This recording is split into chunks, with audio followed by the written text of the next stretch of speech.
Good day, sir, madam. My name is Dominga Agpad. I am a 43 years old. I am married and blessed with one children. I am a high school graduate. I work as domestic helper in Hong Kong since 2017 to 2019. I, w- I serve two elderly and two children. And I also have experience in Singapore as domestic helper since 2010 to 2014.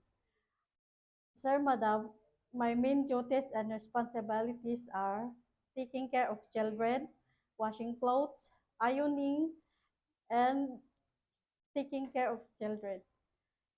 Sir, Madam, I want to work in Hong Kong because of my children's future and my family. Sir, Madam, I need this job and I will promise to finish my contract in Hong Kong. Thank you, sir, and thank you, ma'am.